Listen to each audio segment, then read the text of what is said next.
Que la paix soit sur vous, les Gaulois et les Gauloises. J'espère que le son va être un peu meilleur que dans la précédente vidéo. Je m'excuse pour la qualité très mauvaise du son dans la précédente vidéo. Dans cette vidéo présente, je vais vous parler de logique. Alors, c'est un sujet qui, moi, me passionne depuis extrêmement longtemps. J'avais commencé à m'intéresser à la logique, j'avais 12 ou 13 ans. Je suis tombée dans la bibliothèque de mes parents sur La logique sans peine de Lewis Carroll. Très bon livre sur la logique. Lewis Carroll, l'auteur de Alice au pays des merveilles, était un logicien. Il enseignait la logique à l'université. Donc il a fait un livre pour exposer son approche de la logique qui est très intéressante, pertinente, pas complète bien sûr, mais très intéressante. D'ailleurs, si vous vous intéressez au sujet, je vous conseille vraiment de lire tranquillement La logique sans peine, ou la logique facile, pardon, je crois. Je crois que c'est la logique sans peine. De toute façon, c'est facile pour savoir si on a le bon livre. Il faut voir si l'auteur en est Lewis Carroll. Donc la logique, c'est un sujet extrêmement intéressant. Et là, cette nuit, certainement d'ailleurs, suite à mes prises de conscience sur l'identité du Mahdi, j'ai vu clairement un point qui n'est exposé nulle part et qui permet, je pense, de mieux comprendre encore ce qu'est la logique. Donc dans les manuels de logique traditionnels, qui sont très très bien, je répète, ça vaut le coup de s'intéresser à la logique et de l'étudier. Donc par exemple dans Principes de logique de Victor Thibaudot, un livre dont j'ai très très souvent parlé dans de nombreuses vidéos, que malheureusement ou pas j'ai supprimé depuis, mais enfin j'en ai souvent parlé. Donc dans Principes de logique par exemple, comme dans beaucoup d'autres livres sur la logique, il est dit ceci: un raisonnement est constitué de deux affirmations ou prémices et d'une conclusion. C'est-à-dire que deux prémices donnent une conclusion. Et bien sûr, ça c'est exact. Mais moi je voudrais expliquer les choses un peu autrement, parce qu'en fait, il y a une espèce de mini mélange quand même qui est fait d'amalgame. Une affirmation, c'est par exemple la Terre est plate. La Terre est plate est une affirmation. Si vous dites maintenant la Terre est ronde, vous faites aussi une affirmation. On a deux affirmations qui, d'un point de vue strictement linguistique, se valent. Dans les deux cas, c'est une affirmation dans les deux cas. C'est aussi bien une affirmation dans un cas que dans l'autre. Vous êtes d'accord, je pense. Donc la Terre est plate et la Terre est ronde sont deux affirmations qui, d'un point de vue purement linguistique, se valent. En tout cas, elles sont autant affirmatives l'une que l'autre. Mais si on regarde les choses sous l'angle maintenant de la vérité, on n'a pas affaire à deux affirmations équivalentes. On a affaire à une information, la Terre est plate, et à un mensonge, la Terre est ronde. Donc, il y a deux aspects en fait dans la logique qui ont tendance malheureusement à se confondre un petit peu. C'est l'aspect linguistique et l'aspect ontologique. C'est pas la même chose. Donc l'aspect linguistique, c'est à quoi avons-nous affaire en termes de langage. Donc est-ce une affirmation, est-ce une question? Vous voyez ce genre de sujet. Affirmation, question. Est-ce qu'on a affaire à un connecteur argumentatif comme donc, ou est-ce qu'on a affaire à un pronom personnel? Tout ça, c'est des questions linguistiques. Mais d'un point de vue ontologique, de l'être, on a d'autres questions, c'est est-ce qu'on a affaire à une information, autrement dit une vérité, ou est-ce qu'on a affaire à une désinformation, autrement dit un mensonge? Une information, c'est une vérité.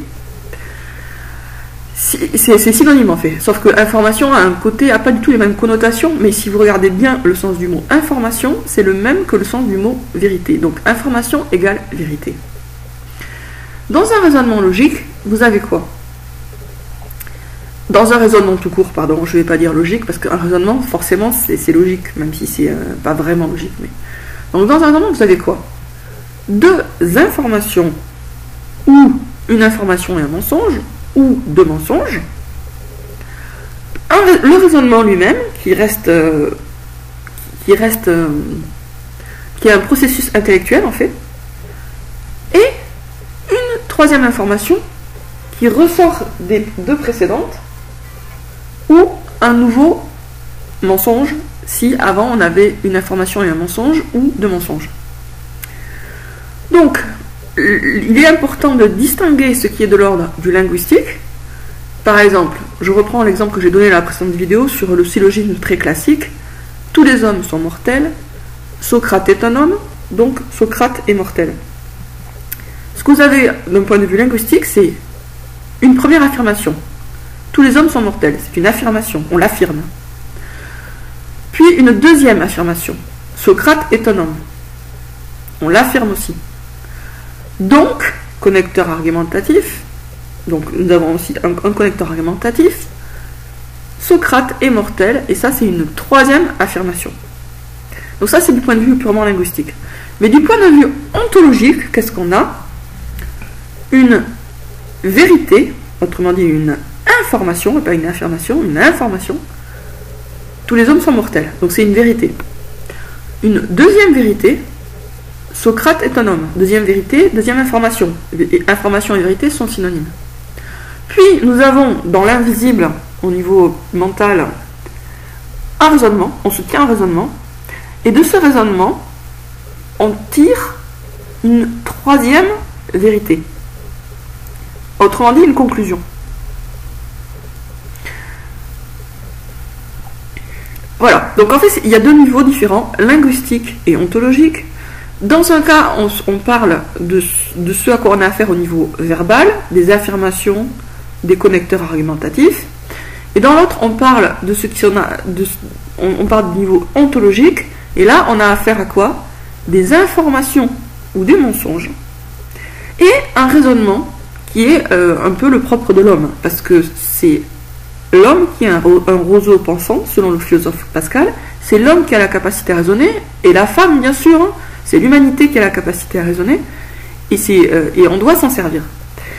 Comme je vous disais dans la précédente vidéo, l'identité du Mahdi en elle-même n'a aucun intérêt. Ce qui a de l'intérêt, c'est la certitude sur cette identité. Cette certitude, on ne l'obtient que avec les bonnes informations et le bon raisonnement. C'est-à-dire que c'est une vérité, l'identité du Mahdi, à laquelle on arrive, logiquement, par une combinaison d'informations, de vérité, et de raisonnement. Quand par exemple, je découvre, ou vous découvrez, que lors de l'arrestation de Louis XVI, on l'a amené à une auberge qui s'appelait Au Grand Monarque. C'est une petite information. Elle n'est pas grosse, mais c'est une information.